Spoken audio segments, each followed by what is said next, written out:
One of the key topics that's always on people's minds, and lately more so than ever, is work-life balance. And I'm here with Ramon Lamba, once again, the Ramon Lamba, my good friend and the coach to so many people. Now, Ramon is a life coach, I'm a business coach, and we're going to talk about our thoughts on work-life balance because they're so different than each other. And Ramon, when we talk about work-life balance and when you talk about work-life balance in your life coaching, what is it all about? The whole word balance, and when we're referring it to the work life, it's very, very important for people to understand that normally when we're living life and we're in this whole space of in an auto-programmed mode, we somehow end to become robots, and we overlook the other aspects of our existence.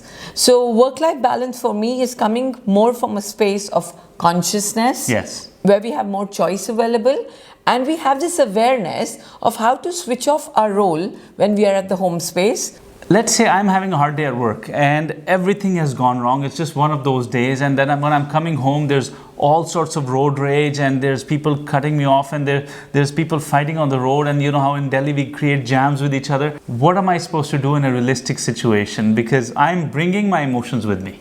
So the first thing you need to do is hire a coach who can train you to come out of those auto-programmed behavior mechanisms and be more conscious. When you can learn to balance out your mind, your body and your emotions. That's what is work-life balance. I'm actually all about managing your day a little better because I see too many people, they're just up so late at night. What is some practical advice you would give for that? So for me, the first goal is to create more mindfulness. And for that, I teach meditation and breathing exercises. What about just telling them to put the phone down? No, it's not going to work because we are all... so if you understand the human by design, we have something called a default design where we tend to become auto-programmed robots. You know, so we are run by programs. So when there's mindfulness, you become more conscious about the choices you're making, and that is when you will make a choice to put the phone down. With the new age that we are entering, where there's so much of talk about mindfulness, consciousness, I train people to be more conscious leaders versus auto-programmed robots. What advice do you have for families that are just not willing to make it work with each other? How do we make it work? Because we can be mindful, but how do you tell a 13, 14-year-old that beta, it's mindfulness? So the journey of a 13, 14-year-old starts at childbirth with the parents being the change. Right? So, it's not like an overnight journey. So it comes to us again. Absolutely.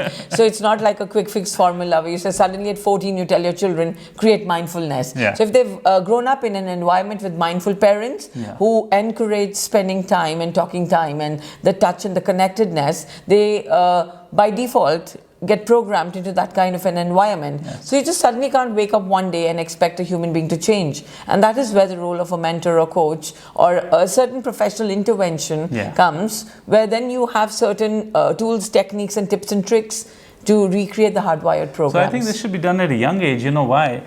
Because if a parent is supposed to do this from a young age with their kids, I know parents right here in Delhi that you know, we live in a society where a certain strata of society, they believe in a lot of help at home. So there's two kids, each kid has a helper of their own, and there's another one in the kitchen, and there's another one for general cleaning, and there's a part-timer, and there's a driver. 6 helpers and a 4-member family. And this is like not even, I'm not talking about a super wealthy family or anything like that. And the father is a business person, I'm coaching him all the time. But the mom of the family, she wakes up at 10 o'clock, goes to sleep at 2 o'clock watching Netflix. And I think if this, what you're saying, would be done at a young age, before people were allowed to be parents, I mean, I think there should be a certification. You get your license, then you can be parents. Because you see, our generation, we're still being able to cope with it up and down, but we figure it out, this whole work-life balance thing. If the seeds are laid completely wrong from a young age, what's going to happen to the kids in the coming generation? And the parents are going to be to blame. I mean, it's a complete loss of productivity and human potential, and somehow then we become handicapped and we are depending on the potential of our gadgets. And we're heading towards the iceberg, and for sure we don't want to be the captain who goes down and goes to sleep. Yeah, that's true. Right? Or maybe there is hope.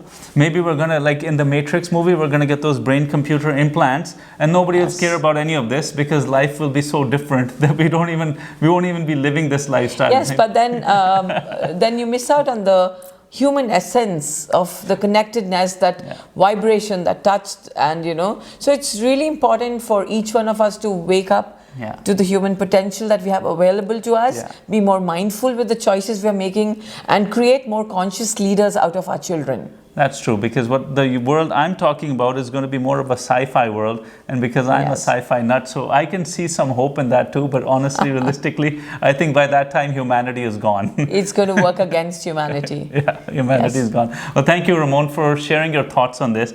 Very insightful, and honestly speaking, about half of the stuff you told me right now, I had never even thought about. So I'm sure there's going to be somebody watching that hasn't heard about it. And do comment and share your thoughts below, because I think it's super important what people think where the world is going to go, and what are their techniques, what are your techniques in work-life balance, and what are the little things you do at home to create this thing. Great. Thank you. Thanks, Gulraj. It was lovely. Yes, thanks.